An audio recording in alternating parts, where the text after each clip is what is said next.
So, hi everybody. Listen, first of all, Zoom is mad weird because it's just the two of us on here talking, but there's like almost 100 people in the room. So there's that. Real quick before we get started, a couple quick notes. Number one, just to reiterate, please buy the book, specifically Candice's book. Everybody Looking is what we're here for. The link is in the chat. Support Books of Magic. Support your independent bookstores. Also, since we're talking about indies really quickly, let me just say, extend a little grace to your indies. The mail is funky, right? The mail is funky right now because of no fault of their own, by the way. But because of COVID and the quarantine and all of the sort of the upending of our state right now, our country right now, mail is a little tricky. So just be patient and extend a little grace to your independent bookstores. If you have questions for tonight, please put them in the Q&A so we can get to them. But before we do anything else, we are going to hear my dear friend Candice read from this book, and then I'm going to say something to her after she finishes reading. But please, Candice, grace us with one of your beautiful readings of Everybody Looking.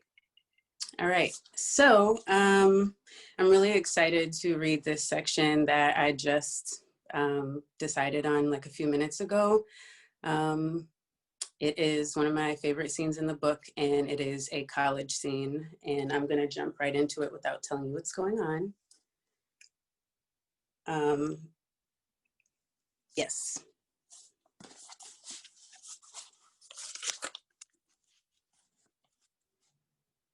Kendra says I should meet her on the yard, the part of campus that seems like the whole school revolves around it, with old classroom buildings shaped to its four corners facing the university flagpole, just in case you ever get lost amongst the crowds of all the other confused freshmen, trying to find ways to their new homes that now sit on a hill found in a new universe of books, parties, and sex, where we all could just go back to the center, try our best not to panic, stand still and wait for someone to discover us lost and claim us as their own. She's sitting on the steps to the entrance, leaning against the wall as if this dorm is her own. I'm wondering if I got the time mixed up or misread the text telling me where we should meet. She reads this confusion on my face immediately. I figured I better meet you back here, just in case you try to climb out the back window, run the other direction or something. By the look on your face, I can tell I'm probably right. It's harder to close out the world when a whole new one is sitting there smiling up at you, waiting at your doorstep. When you notice she's let her hair down, ditched the tee and sweats for a crop top and jeans. When you're curious, wanting to know what it's like to not let the day rob you of a good night. A thick cloud thrust itself out into the air at the entrance of the dark blue row house we could already hear from down the street, as if it'd been waiting for somebody to set it free. Off-campus housing.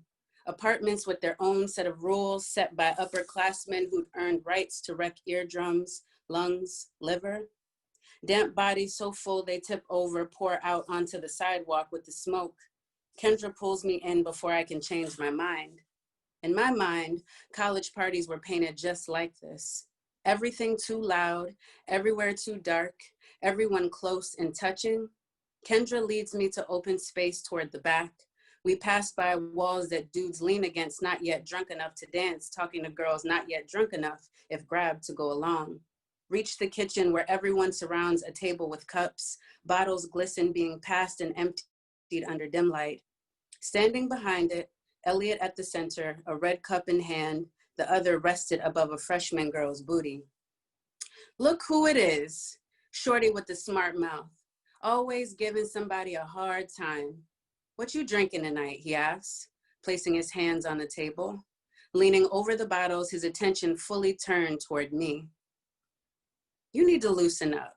We all good here. We all here to have a good time. My eyes flick down at the can of soda already in my hands. Thanks, but I'm good. His smile widens so I can see how he gets first dibs in action, then glances at Kendra. Eyes scan the full length of her body from behind the brim of his cup. Sips and asks, what about you, sweetheart? Don't tell me you're scared of a good time. It couldn't have been more than 15 minutes since we'd gotten there, but we felt the steady press of new people at the party on our backs, getting harder to hear and bodies forced to move in tight. Kendra takes a step closer to the table, making sure her eyes meet with Elliot's. Scared for what, sweetheart? We're good. Besides, I bring my own good time, she air quotes. Who knows how long you've been at this table running your mouth or what type of shit you've done to these drinks. Be careful, sis, she warns the girl, still waiting silent behind Elliot with a paused look over his right shoulder, grazes my arm as she turns toward the music and walks away. Elliot throws up the black power fist, mocking Kendra's solidarity with his next freshman conquest, laughs to himself, opens his mouth to say something else to me. I hear nothing now, with my back turned but the sound of the music growing louder above the crowd. See how Kendra swings her hips with her eyes closed, lets herself sway solo to the beat. In just minutes, watch how many hands of sweaty unknowns she swats, dodging entitled boys' advances drawn to her free curves. Watch her wave off attention most girls wish for. Watch her shoo away come-ons in the dark, attracted like flies to a dangerous light. She opens her eyes only for a second, coyly smiles with them, using them to invite me over. At first, I think to say no, then let my body take me. Minutes later, the crowd becomes a circle around me, around us, feeling the music like every song is mine, every drum kick, bass line connecting her winding hips and my thighs moving in and out. We don't notice the crowd thicken till the DJ shouts us out. We still forget people looking. Feel myself lose it, hearing hip hop shift to soca, then become Afrobeat, feel rhythms rock, any inhibition I came with. Feel every surface on me moisten, feel my center tingle, rise, heat. We're snapped back into reality when a girl whose face I can't really see bumps too hard against me.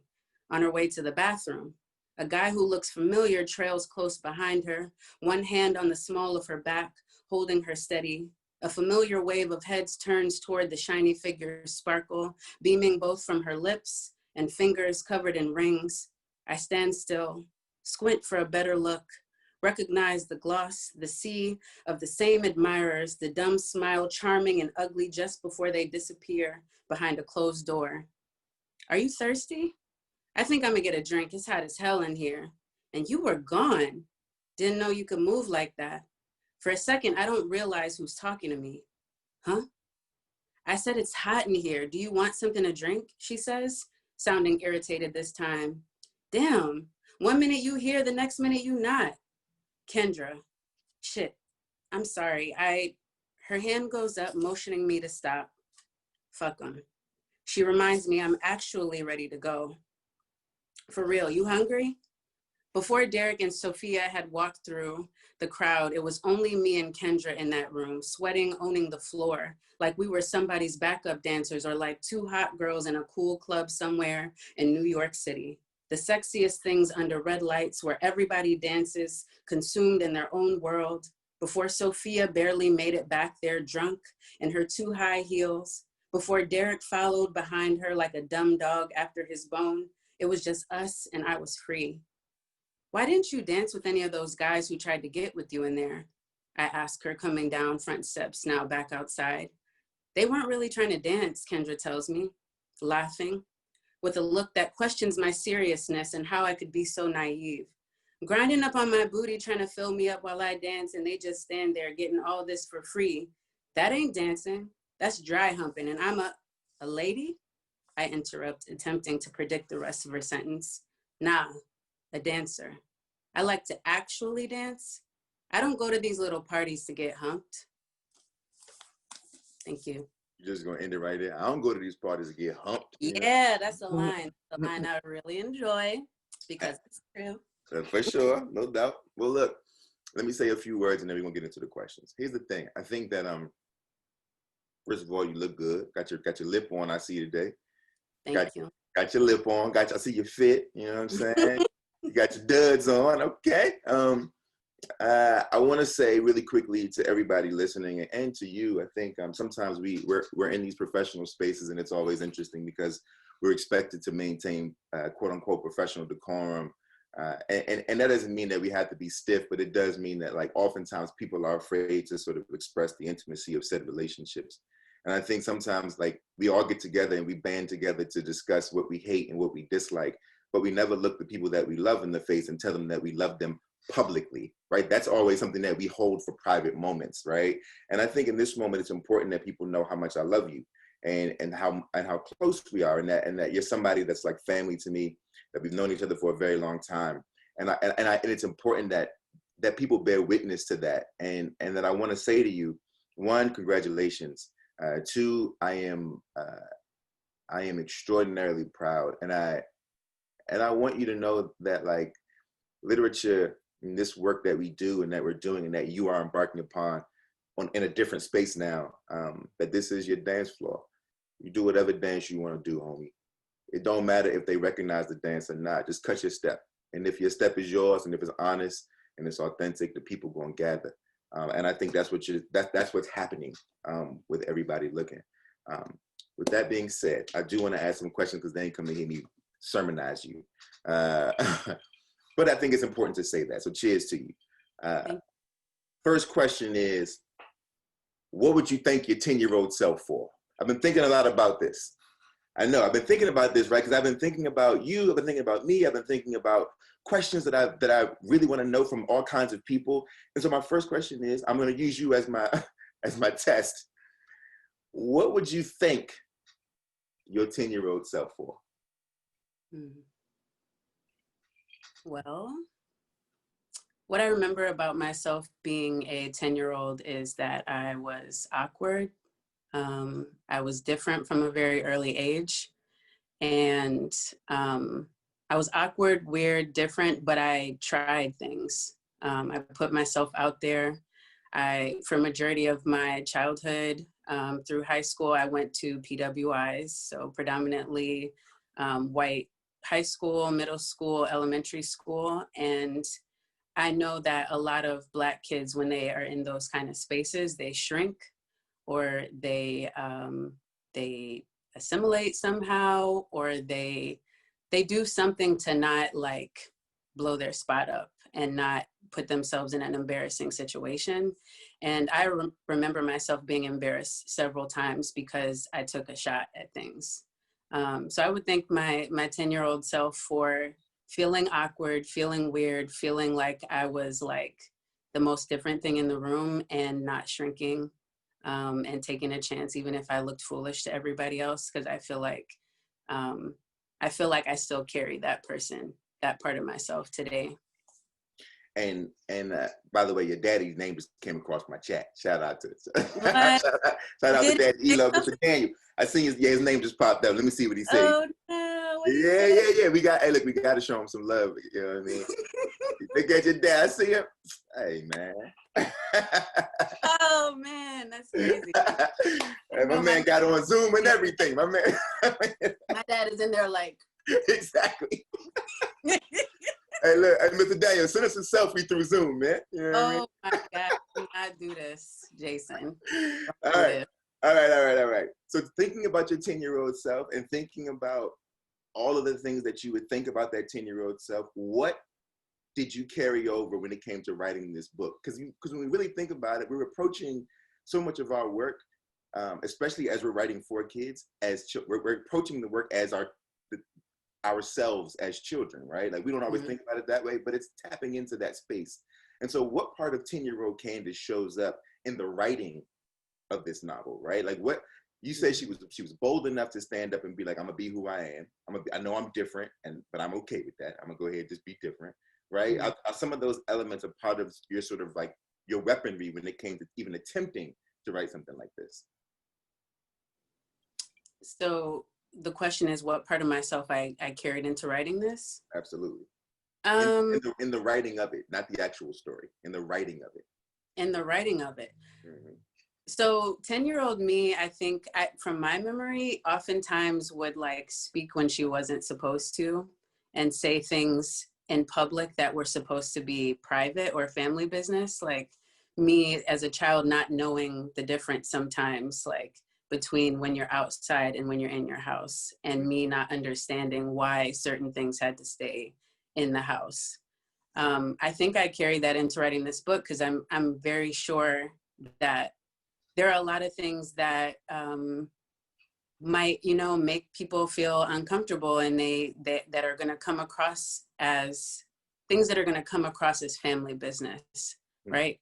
Like this is a work of fiction, but it's a whole bunch of like scenarios that I'm not used to seeing in books, and that I'm not used to as a Black person, like seeing everybody just talk about in public. Yeah, we'll talk about it at home in the kitchen, like amongst each other, but I feel like there are things that are exposing family type secrets, and like just like Black girl stuff, Black kid stuff that is just not public discussion. And I think I carried that with me because I still am that way in my writing. I feel like as a writer, my job is not to keep decorum. It's to bust things open. It's to unpack. It's to look at the things that are under the rug. And I've always been that kid. I've been that kid who wants to know why. Like, why is that? What is that? Who is that? And, you know, us kids always just kind of getting in trouble, like kids getting in trouble often for saying something that they shouldn't have said and not knowing why they shouldn't have said it. And usually they shouldn't have said it, not because they shouldn't have said it, because it needed to be said. And that's right. And that's the reason they shouldn't have said it. Kids see everything. Are we supposed to? Exactly. You know what I mean? It's like, yo, I remember I love hanging out with like kids, and you ask them any question about their parents because they just gonna tell you the truth. And you're like, yo, where your mother at? Oh, my mother playing the lottery right now. She can't come get me until like, oh, okay, well, like, you can't, that, you know. Like, and they will straight up tell you like, my mom said that I'm supposed to tell you this, but really. Yeah, it's so true, and it's interesting, right? I think the boldness and the irreverence, because we think about irreverence as this negative thing when really it's probably the healthiest thing in the world. It's the only thing that keeps the world moving forward is our ability to be irreverent, right? And I think one of the biggest points of irreverence in this particular book for me, and it's I want to preface this by saying this is day number 1 of this tour. This is the launch day, right? Mm-hmm. And so the tricky part about launch days is ain't nobody read the book yet, so I can't so there's only so much I can say, because I don't want to give too much of the book away, and I don't want you to, you know what I mean? Like, we want to make sure that we keep this an experience for the audience as they read the book, which they should be starting right after this is over. If you don't have it already, you should buy it from Books of Magic while this is happening, right? Like, all of this could be happening simultaneously. We're in the age of technology. Multiple things can be taking place, right? But buy the book. That being said, one of the most brilliant things about this book, Candice, and one of the things that is you rarely see in young adult literature, is scope. As somebody, and I'm speaking about myself, who I always keep the scope tight, right? Like, usually in young adult literature, you're gonna focus mainly on like the high school years, right? And in middle grade literature, you're gonna focus mainly on like that middle grade space, right? And then there's like lower middle grade where you might get the later elementary school year. It's very sort of like siloed in this way that it doesn't have to be, but the way that we normally just do these things. This book, and what I think is maybe most brilliant about the book is that you were able to cover basically Ada's whole life.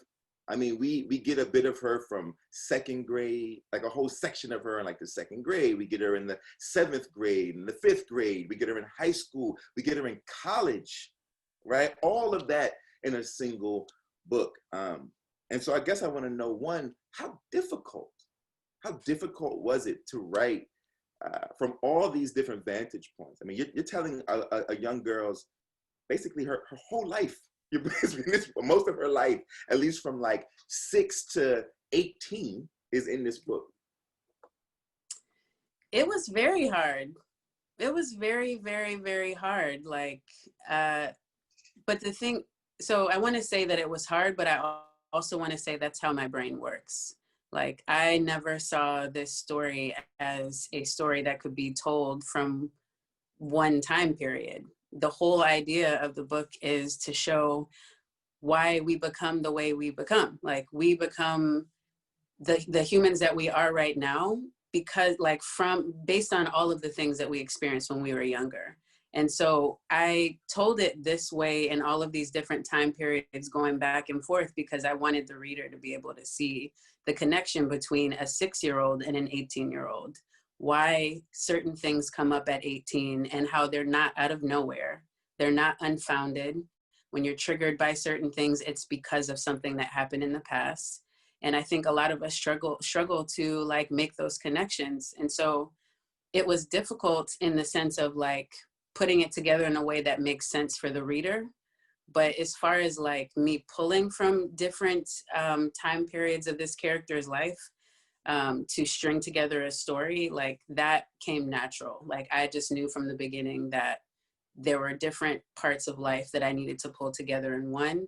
The order was the tricky part. And that is why we have editors and we have other eyes on our book, because they ask us questions, and then in comes the puzzle making and the moving things around. So, I mean, this was a 5-year process. So that should answer how hard that was. I don't know what else to say. But then there's also, there's scope of age, but there's also scope of identity. Mm-hmm. So like, I'm doing my best. Listen, I am a person who loves the things I love, right? As you know, like if I love it, I love it all the way. I'm all in. And so I'm trying to do my best to not hyperbolize anything. But there is something really special about being able to write the scope of age from 6 to 18, and then the scope of identity within that age, within that sort of age range, right? And so this is a story about, I hate saying about, but this is a story that grapples and wrestles with being first gen, the complexities and pressure of religion and just tradition, sexuality, race, mental health, and abuse. All of it, right? Like, and I think so many people feel like we can't figure out how to, even though we live whole lives, I think that so many artists make excuses about why they can't show whole lives on the page. And I think what you've been able to do is show a whole life, or show a wholeness to life. And so I also want to just ask, like, how difficult was it to keep all those balls in the air? I mean, you're talking about a lot of different slivers, and the book doesn't feel weighted, right? So that's the other thing, is that sometimes you tie an anchor to the ankle of a protagonist because of all of the things happening in life, but it doesn't feel like that, right? But there's pressures there's cultural pressure, there's religious pressure and traditions pressure, there's academic pressure, there's racial pressure, there's sexual pressure, there's mental health stuff, there's abuse, there's all of these things sort of wrapped up in a space. What was that process like? How maddening was it? How liberating was it? It's extremely liberating to talk about all of these different identities, the scope of identities, because it's liberating, because it's really oppressive to kind of keep things in. Like, it just, I don't know, how do I answer this? I want to say that it was really liberating and maddening at the same time. Maddening because I constantly thought about the fact that the reader might not understand. I'm a really sensitive person, and as a writer, I got into this because I want to connect with other people. I want to connect and make sense of things. I want to figure things out. And so it was maddening mainly because I think as a writer, as I was working through the story and figuring the story out, I was working through myself and figuring myself out. And so that's what made it maddening, is because when you are a writer, I feel like in order to authentically tell any story, you really do have to get into a space of your characters. You have to become the characters. And, you know, the readers will find out, everybody that's getting the book will find out that there's a lot of tough situations that Ada experiences, just being the firstborn, right? Ada means you are the first daughter. You are the first girl. That means you have lots of responsibilities, lots of expectations on your back. You are expected to be successful because there's going to be other children coming after you, and they're going to be watching you. And so I feel like it just was really tough to toe the line of making art and pulling myself apart, and, you know, writing a story and telling a story the way I want to. And then also the liberation aspect of it, like me wanting to tell the truth about how I see, like what I feel like young people are navigating, while being afraid a little bit still deep down, around like how I'm telling the story, right? Like it's not a cute little story like that you could put a bow around. And so I feel like when you decide to write a book that is like this, like you kind of put yourself up on the, you know, like just kind of in front of people to kind of be ripped apart or to be examined, or people to just kind of like think a lot of different things. And I think like it's maddening because it's a risk, and it's liberating because I did it anyway, even though it felt really scary. And once it's out there, it's just like, you know, the book is its own thing now. I have nothing to do with how it's received or what people see in it, what they experience with it. And I'm really excited to see all the different ways people are going to make sense of this story. Like the best part, I remember being a 25-year-old arguing with my mother, who was basically telling me to get a job, and to, you know, give up on my dream. And even though I had been published already, and she was like, it's over, like get a gig, you know what I mean? Take care of yourself, you're 25, grow up, get a job. She wasn't wrong about getting a job, by the way, because I needed to take care of myself. But giving up wasn't an option. But I remember having this conversation with her, and I remember trying to explain to her what it felt like to make a thing. And I was telling her that, like, though I would never equate this, apples to apples to pregnancy, right? Because you can't equate anything to pregnancy, apples to apples, right? But what I would say is that other than pregnancy, this is the only other time that one can conceive a thing, that thing can incubate and grow in the body, right? That it can grow in the body. And once it comes to term, it is born into the world. And then you have to like cultivate the thing, and you have to raise the thing up. You have to pour all of your energy into this thing as it continues to develop. And then it leaves you, it grows up, leaves you, it moves around the world and has relationships completely separate from the one you have with it. It's the only, right? It's not apples to apples pregnancy, because there's, right? It's not, but there's this interesting there's a relationship to it, right? There's a relationship to it that I think is so interesting, and I can't wait to watch everybody look and grow its legs and move around the world, the whole world, and people see themselves and find themselves and have relationships with the characters and the narrative that you've written. I want to talk a little bit about poetry. Okay. You come through this. We both come to this through the lens and the archway of poetry. This book, for those who don't know, is written in verse. I'll show you guys. Look at that. See that? Beautiful. Look at the shape. Look at the shapes on that page. Shapes, everybody. That's shapes right there. You know what I mean? You come through this through poetry. I think I want to know, and this is a bit of a softball question, but I think it's still an important question to always ask. Why a novel in verse? Other than this is your original discipline. So you can't say, because this is what I can't, this is my thing, this is my jam. No. We know that already, right? So why a novel in verse outside of the fact that it's your default? Okay. Well, like I was saying earlier, the fact that, the book is nonlinear, right? So it goes back and forth between different periods of time, not necessarily in order.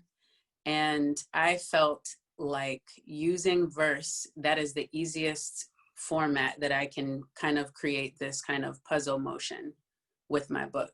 So prose, it's a lot of words on the page. It's a lot of narrative. It's a lot of like gray and just extra, it feels like sometimes. And the vision that I had for this story, I don't think it would have worked as prose. There are moments where like the story kind of just turns and goes to another time really swiftly. And I don't think that readers would make the kind of connections that I'm interested in them having if I were to do it in prose. I also felt like dance and poetry go really well together. Dance is a huge theme in this book. And so I literally would like the reader to be dancing as they're going through, like hopping through kind of different scenes to different time periods between families, trying to please mom, trying to please dad, trying to please boys, trying to please themselves, trying to please the new roommate, just kind of like doing this dance with life at different times and maneuvering and having to like dodge things, step over things, go under things. And so I wanted something that visually would illustrate what the main character really is having to deal with her whole entire life. It's dope. And it's interesting. And by the way, I'm going to ask a few more questions and then we have to take questions. So please, if you have questions, put them in the Q&A box. Don't wait for this thing to be over. Put them in the Q&A box now so that we can ask Candice some questions. Because I'm not answering no emails and she ain't answering no emails. So put them in the Q&A box. You know what I mean? Put them in the Q&A. Emails. No Don't. Emails. Speaking of movement, I think that movement is an interesting motif in the story. I think it's genius to think about sort of like using the verse as sort of a way to sort of mirror movement. The other motif that I think I was so taken by is, at least for me, and it's interesting, right? Because I'm reading into it what I want to read into it, right? This is my sort of relationship to the text, right? Is the idea of home. Ada, with every step of the way in the story, there is the idea of what home is, whether it's home in her home with her family, whether it's home in her mother's space, which is separate from the home that she's most comfortable in, which is her father's home. If it's home, can there be a home in a therapist's office? And is that home a safe home? Is there home in college? Finding home within the body, right? All of these sort of spaces. And I think I just want you to talk a bit about your ideas around, there just seems to be so much loosely or not so loosely around the concept of what home is. So home is something that the idea of home is something that I'm kind of obsessed with in my writing. Like in the books that I'm working on right now and that are coming later on, you'll see the same thing happen where I'm kind of trying to examine the ideas of safety and choosing where you feel home at home. What makes a home? Is a home a physical space or is it a mindset? Can you make home outside of what you've always known or heard a home to be? And so I think that is the question. So are you asking me basically like why is that? Yeah, or just your thoughts on it, right? Like just your thoughts on the idea of home. I think because I have a bit of a cheat because I also know that the other work you're writing has that same sort of motif. Yeah. But like, why the, you answer the question, like why the examination of home? I just think it's a fascinating. Yeah. I think that all artists lock down on something. Yeah. Right. For me, it's the idea that masculinity is inherently sensitive. Right. So like all of my work is an expose and an excavation of the idea that all masculinity technically is sensitivity, right? And I want to show that and reroute what we think masculinity is in my work, right? And so that's why I was asking, like, because I can see you biting down on this home thing is like your jam, you know what I mean? No, I'm kind of obsessed with it because I also, I have a background in education. I was a teacher for 10 years, and something that just constantly comes up when working with young people is how home affects their life, their entire life. Like, no matter what kind of atmosphere I try to create in the classroom, no matter what I'm trying to give them and hope they receive, what they experience at home will come into the classroom, will come into their perception. And so I think home is something that I'm just really interested in because of the fact that it is a malleable thing. Like, we're raised to think home looks like this, like, you know, American dream, maybe house, white picket fence, blah, blah, blah.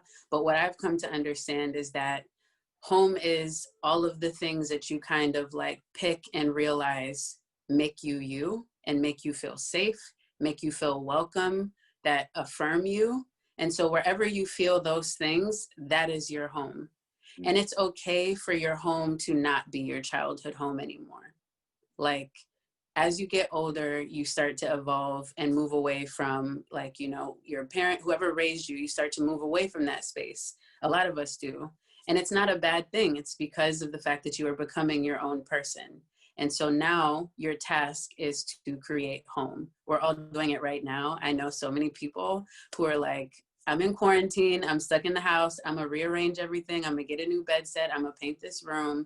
And us as adults and young adults are constantly, teenagers, young people, constantly probably are subconsciously like trying to figure out what are the things I'm going to need to make my own home. Where is my home?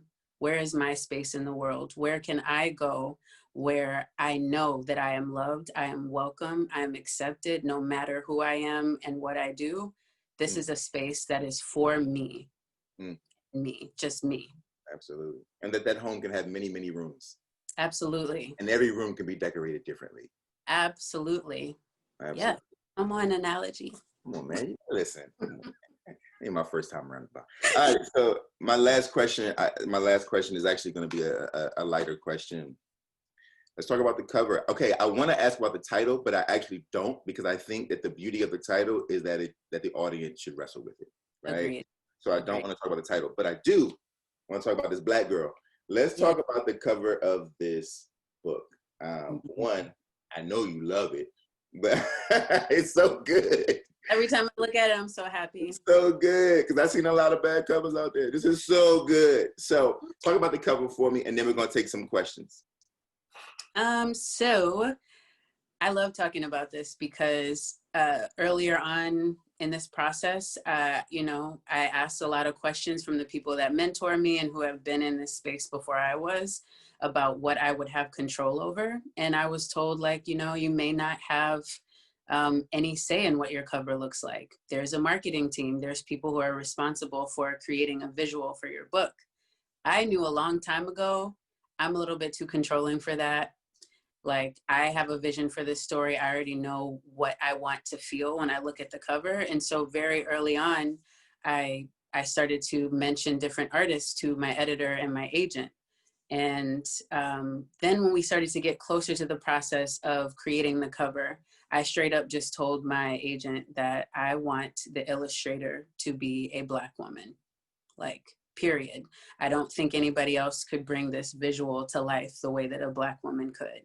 And so then I told my editor put together a portfolio and placed like 7 different incredible artists in front of me. And then I settled on Rochelle Baker, who is amazing, from Detroit. And it was just a really amazing process where it was like a really fun exchange with me and my editor and hers, like showing her dance videos, showing her pictures of dancers that I know. And she centered in on some dance, like some photos of dancers that I know, and ran with it. And I love that she's dark skinned. I love that she has braids. I love that there's movement in her body. I love the way that she's looking directly at the person who's looking at her. And I think it speaks directly to like the boldness of the story. The story is it's like a straight shooter. And I think that it's amazing how this came to life, and I love all the color. I love like the boldness of the whole package. It's just beautiful to me. It's amazing. It's a beautiful cover. Yeah. Congratulations. All right, we're gonna take some questions. Here we go. And shout out to the Rhode Island Writers Colonies. A whole bunch of them in here, Candice. So we got support at home. You know what I mean? All right, let's see. Okay. Question number 1 is from Lisa Crock, who I know. Hi, Lisa, and who you will know, Candice, at some point. Okay. I am wondering if Candice kept a diary or journal growing up, since the book grows with a character? Did I keep a diary or a journal? Yeah. Oh yeah. Yeah. And that shows up in the story in certain ways. When you read, you're gonna see that, like, I wanted my main character to be wrestling with the idea of expressing herself. So I kept many journals. Some were destroyed by me, some were thrown out, some I've kept over the years. I've had journeys, I've had a lot of journals, and I think that was integral for my development. Yo, you want to hear a crazy story real quick? And I know we have to keep moving. So I keep a journal too. Mm-hmm. And I have for a very long time, on and off. You know, journals are one of those things where, like, you fall in and out of it. But I found a journal from my mother's house, and it said, discovered a new book written by this lady, Lori Haltz Anderson. It's called Speak. Wow. And I talk about the book and how it made me feel and what I learned from it and how the writing was this, that, and the third. And 10 years almost to the day of finding it, I ended up writing the forward for the 20th anniversary of Speak. That is, yeah. I really do think it's really powerful to write things down. Write it down. Like, yo, it's so real. Please forgive me if I mispronounce names, by the way. All right, next question is from Cindy House. Candice, one thing I admired about your book is the way that nothing was extra. Word. Every scene felt meaningful and intentional. I'm wondering if a lot of scenes ended up on the cutting room floor as you built the book, and how hard were those choices? Actually, the opposite kind of happened. Brevity is my jam. So this book was half its size when I first submitted it. When we first pitched this book, it was probably like 270 pages, something like that. It's now 416. So my problem isn't like putting too much on the page. My challenge oftentimes is like, I need somebody to ask me certain questions so it gets more open. So there's nothing, I got asked this before, there's nothing really on the cutting room floor. There was a lot that I had to push to get out. Word. Next question, please forgive me if I mispronounce your name. It's either Sadia Hassan or Sadia Hassan. The question is, I love your connection between poetry and dance. In that same vein, how did music and musicality inflect your writing and revision of the verses in this novel? So how did music play a part in all of this? And musicality. Well, I listened to a lot of music. I was listening to, so the song that was playing in the beginning, you know, that little like Afrobeat type situation. I listened to a lot of music that was like that. I also trained hard. So I was, at the time I was living in New York City, and I was taking about 5 classes a week. And the music was always, you know, music is a big part of dance class. And so I was listening to a lot of music as I was writing it. And I also, having a background in performance poetry, I learned a lot about cadence, which is also an aspect of music. And throughout my process, as I would write like a section, I would read the section aloud. All of my book got read out loud a lot to myself because I was really, really, really concerned about how it sounded to the reader. So of course you'll see, like, in the pages, there's a whole bunch of different poetic forms and kind of devices that I use, but I also was really, really adamant about it sounding a certain way if someone were to read it out loud. Word up. Next question. Oh, by the way, I just want to say, if anybody's writing a musical, I mean, I don't want to read it. Me neither. Okay. It gotta have some rhythm to it. It gotta give me something. Yeah, it needs to be able to, like, you know, take me on a ride. All right, this next question is from, it's either Kara or Kara, and her last name is Bilelo or Bileo. Can you talk about queer identity in this novel? Yeah. So I think a really big theme throughout the story is the idea of being repressed, and like the idea of not knowing something is there because you've never had the room or the space to explore it. And so queerness is not even something that this main character, like that Ada, thinks about in her earlier stages of life. Like, I don't think, yeah, as a little girl, it's not something that is like talked about or like explicitly brought up, but as a college student being on her own for the first time, it comes up just by feeling, right? So like you have a crush on somebody or you are physically attracted to someone, there is a feeling in your body, and there is a way that you just start to think about them a lot, look at them a certain way. And it's not something that you can like always put your finger on. And so queerness comes up in somewhat of an indirect way, in the sense that Ada is now in a space where she is allowed to acknowledge a feeling. She's allowed to let the feeling of like or attraction lead her to dance classes, to hang out with certain people, to make certain decisions.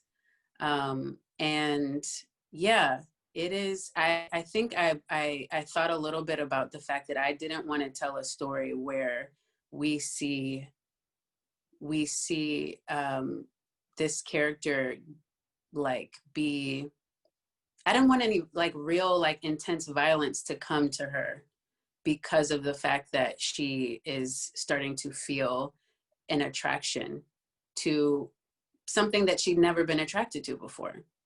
And so I think that, yeah, queerness is like subtly sprinkled into the story in a way that you're gonna have to like, you know, make your own connections and draw your own conclusions.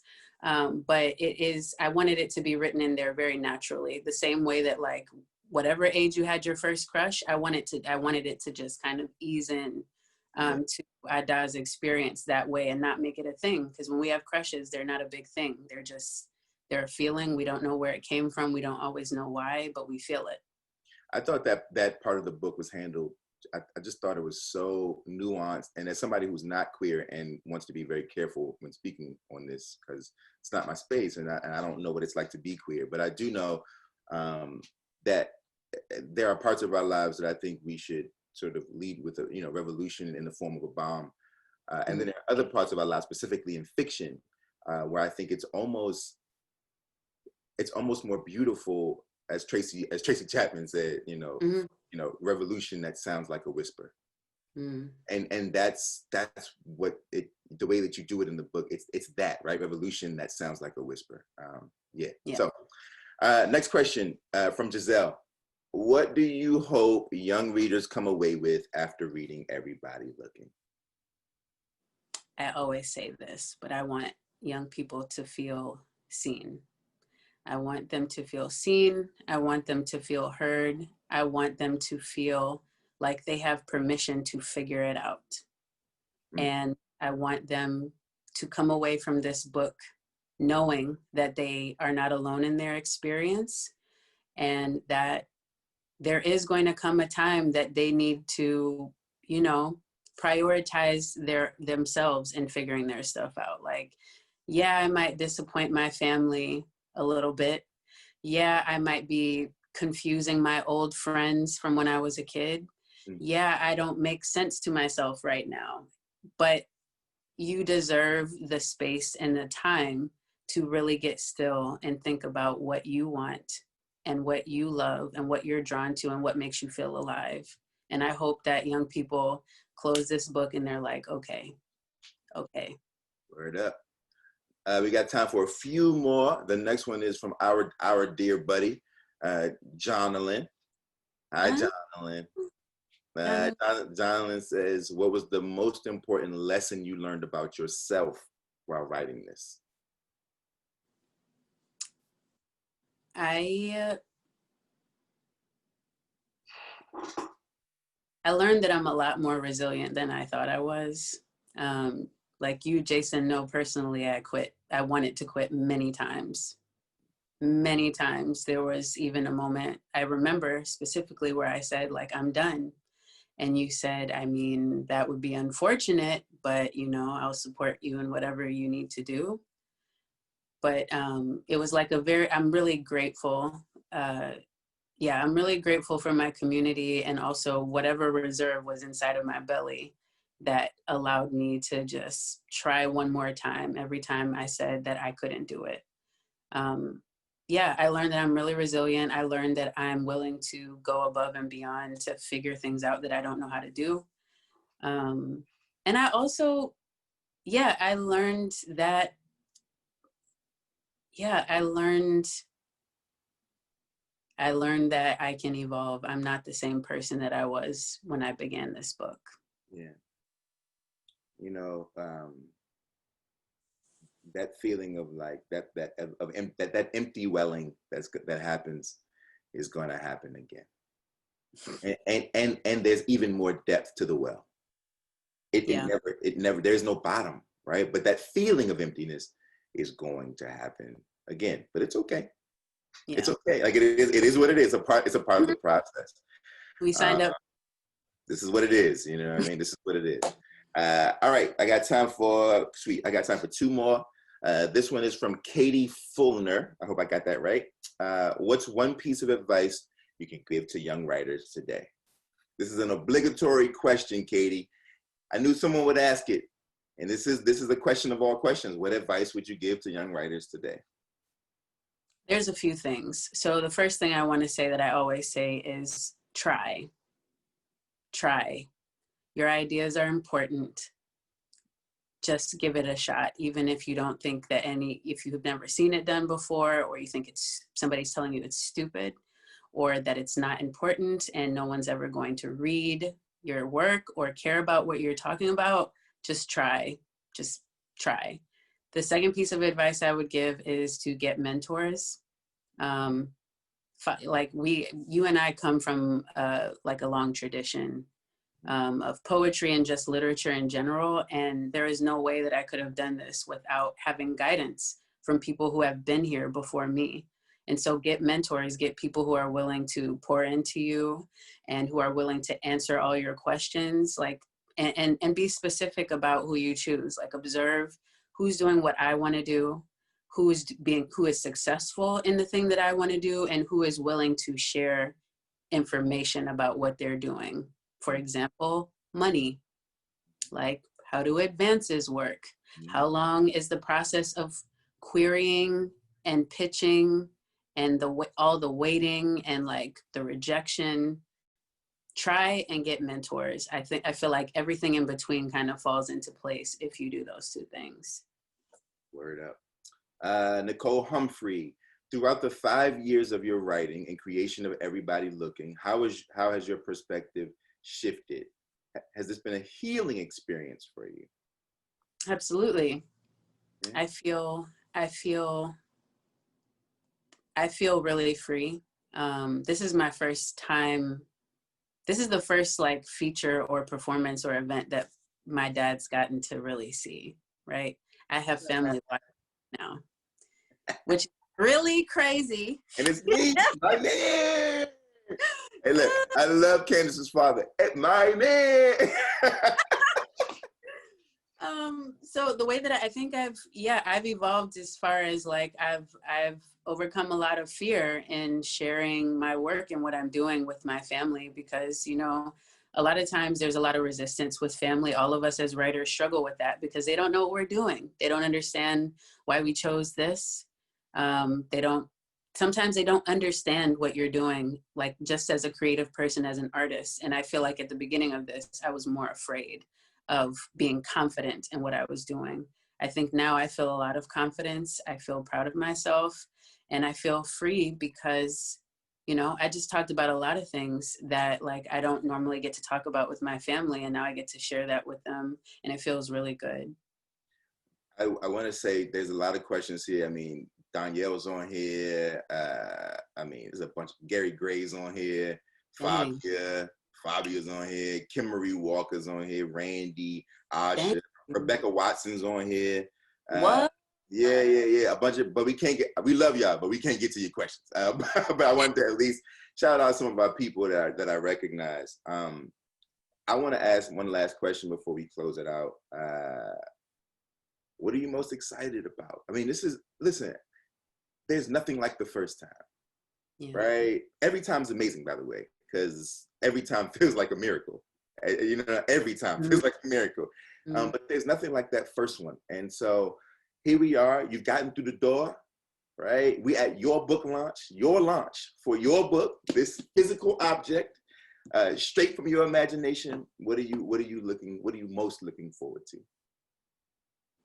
I'm really looking forward to hearing how teenagers feel about this book, right? Sure. Like I've had one mom like send a message to me on behalf of her child, and that was everything to me. Like I've gotten a lot of like praise and stuff from early readers, but honestly the most important praise I've received is from like a 13-year-old girl, Black girl, who just loved the cover, loved like seeing herself on the cover, loved all of the themes that she could connect with. And so I'm looking forward to connecting with young readers um, when we're out of quarantine and all this. Like I can't wait to be able to interact with them. Yeah. I'm also, yeah, I'm also looking forward to writing my next thing. Now that I've finished this, I feel emboldened to do more of the things that I care about. It's really affirming for people I don't know to tell me that they're touched by this work.